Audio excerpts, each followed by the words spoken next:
Star Wars by Disney and Lucasfilms Press. Read by TD 18969 of the 501st Legion. The Last Adventure. Obi-Wan Kenobi and Anakin Skywalker were a great team. Together, the two Jedi travelled across the galaxy and fought battles against the dark forces of the Sith. Their newest mission was to rescue Chancellor Palpatine, an important leader who had been kidnapped by Count Dooku and his cyborg henchman, General Grievous. Republic pilots fired on the evil general's battleship, giving Obi-Wan and Anakin the chance to sneak on board. The two friends fought their way to the heart of the general's ship and found the Chancellor in a large room all by himself. Or so the Jedi thought. Count Dooku, Palpatine said, looking behind Obi-Wan and Anakin. The friends turned around to see their nemesis, the Sith Lord Count Dooku, waiting for them. Get help! You're no match for him, the Chancellor ordered the two Jedi. But Obi-Wan just smiled. Chancellor Palpatine, Sith Lords are our specialty, he said. You won't get away this time, Dooku, Obi-Wan said. But the Count didn't say anything. He just drew his lightsaber. The two Jedi lunged to attack the Sith Lord. I've been looking forward to this, Count Dooku said as Obi-Wan and Anakin's lightsabers clashed against his threatening red blade. My powers have doubled since the last time we met, Count, Anakin said, clenching his fist. Good, twice the pride and double the fall, Count Dooku said.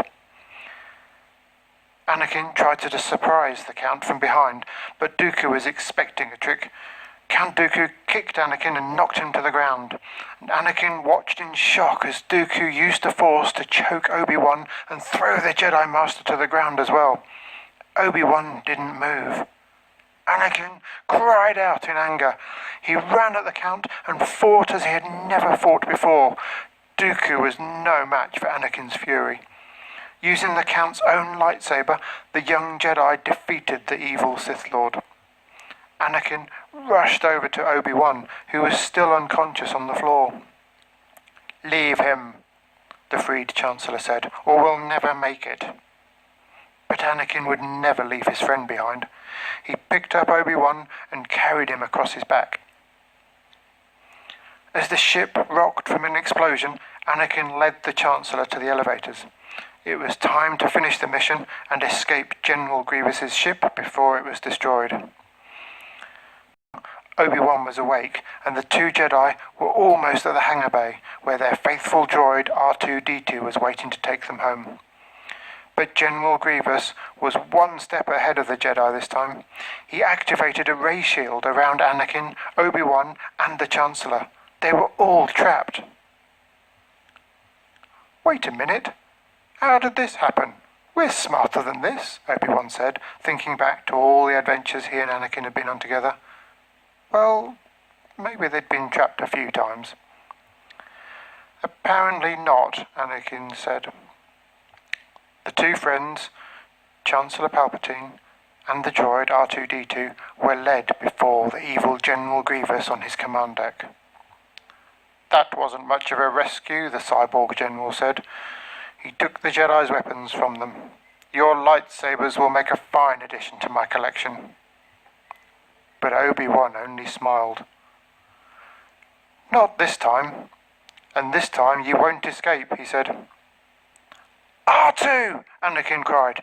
The droid beeped and sparks flew as the droid created just the distraction the Jedi needed to free themselves and get their lightsabers back.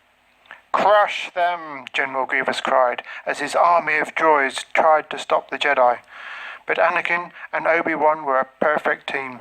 Working together, the two Jedi soon took down all their enemies on the command deck. Well, all except for General Grievous. You lose, General Grievous yelled as he threw a staff into the front window of the command deck. The window shattered, and Anakin and Obi-Wan rushed to grab onto something before they were sucked into space. They could only watch as General Grievous leapt out of the window. The General used his cyborg abilities to walk around the outside of the ship and into an escape pod. By the time the force fields came on, he was long gone. Suddenly, there was another great explosion. The Chancellor almost fell over as Obi-Wan and Anakin looked at each other. They'd taken too long. The ship was going to fall apart. Anakin looked at the control panel. All the escape pods had been launched. They were stuck. "Can you fly a cruiser like this?" Obi-Wan asked Anakin. "Strap yourself in," Anakin said as he took control of the ship. He didn't know if he could fly such a big ship, but he knew he had to try. Anakin knew he was going to have to land the ship on the planet's surface, but as it got closer to the planet's atmosphere, it began to break apart. R2-D2 beeped an alarm as the entire ship split in two. "We lost something," Anakin told Obi-Wan. "Not to worry. We're still flying half a ship," Obi-Wan replied. Obi-Wan was right to trust his friend. The ship soon reached the planet's atmosphere, and Anakin maneuvered the broken vessel to hit the landing strip just right. With a crash, the ship hit the ground and slid to a stop. They were safe. "Another happy landing," Obi-Wan said with a smile. With the Chancellor safe, Obi-Wan and Anakin had successfully completed another mission. Now it was time to get back to the Jedi Temple. Obi-Wan was sure there was already another mission waiting for them, but he also knew that together he and Anakin would be ready for anything.